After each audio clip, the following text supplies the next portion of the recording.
Congrats na kayo. Monday ka eskwela. Oo pa. Sa luha ko may. Kami, okay naman po pa. Totoo niyan kuya, mahiya talaga ako sa anak ko. Dahil natapos mo lang sila na sa pag-aaral ko yan na wala akong naitulong.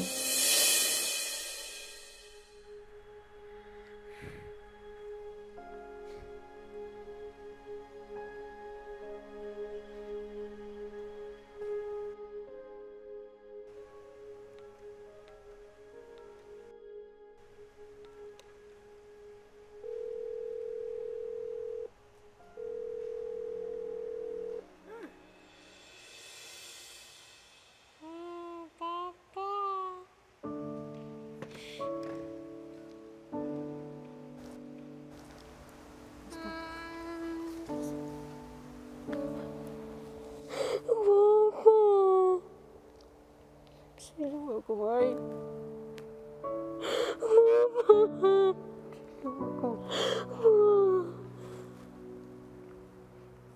Sino ako? Sino ako ay? Basta naman ka pa. Miss kayo, di ka pa.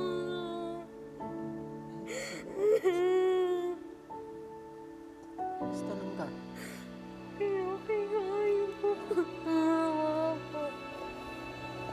Sino ako ay?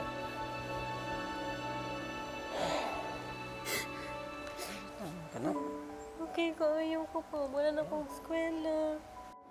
High school pa sila noon nung umalis ako. Nadamay lang po sila. Sa totoo lang. Yung nga kuya, yung nga ang pagkakamali ko. Iniwan ko sila. Congrats na kayo. Monday ka eskwela. Oo pa. Sa luha ko may. Kami, okay naman po pa. Totoo niyan kuya, mahiya talaga ako sa anak ko. Dahil natapos mo lang sila na sa pag-aaral ko yan na wala akong naitulong. Basta lang po pa. Di ko lang naka. Gulang na lang. Yung buhok taas na. Okay lang ka pa. Kapag mo, mature na po ka. Papa. Kaya lang, edad 22 na ka. 22 na ako pa. Taas na ko sa imo, Papa. Niyakap ko lang po yung papa ko, kuya. Tinatawag ko po siyang papa, kuya. Matagal ko na pong hindi natatawag yun. Matagal na po, kuya. Wala po akong natatawag na papa. Kaya, yun po yung paulit-ulit na sinasabi ko sa kanya. Tourism ko. Tapos, nagsayaw ko pa. Nakaadto na ko og Hong Kong, Canada, Dubai. Mama na. Tigulang na po. Masaya lang po, kuya, talaga. Nakakagaan po ng feeling, kuya. Parang nawalan po ng tinik yung puso ko. Sa kanilang muling pagkikita ay mas nakapag-usap na nga ang dalawa at dahil na rin sa kahilingan ng ama ni May ay naging pribado ang iba pang bahagi ng kanilang usapan kung saan naipaliwanag niya sa kanyang anak ang pag-alis. Kita na ta pa. Mas magiging matatag pa kami ni Lay kasi alam namin na may papa pa kami, kuya. At alam ko po na sobrang proud ni papa sa amin. Mahal kayo tika pa. Miss kayo tika. Wala ko'y naramdaman na kuan pa ka nakasuko sa imo adjud. Wala kami nilaylay, kami tanan wala. Love kayo tika pa. Silo ako na ka. Alam ko, matagal na panahon na hindi kayo nagkasama. Lubos ang kaligayahan ko na naging tulay ako para muli kayo magkita at magkasama.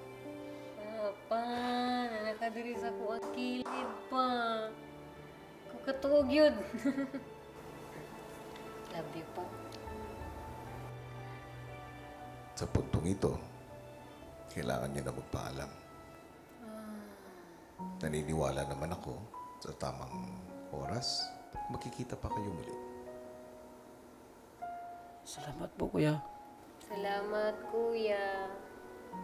Papa, bye-bye. Ay, salamat kay Maya. Salamat po, Maya. Pa, love kayo, tika. Hanga ako sa iyo. Maraming pagkakataon na pwede mo na lang isabaliwala ang pagmamahal mo sa iyong ama. Pero umiral ang mabuti mong puso at matatag ang pagmamahal na tunay na mayroon ka sa iyong pamilya, sa iyong ama.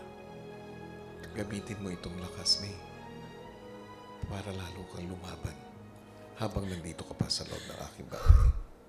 Salamat po ng sobra-sobra, kuya.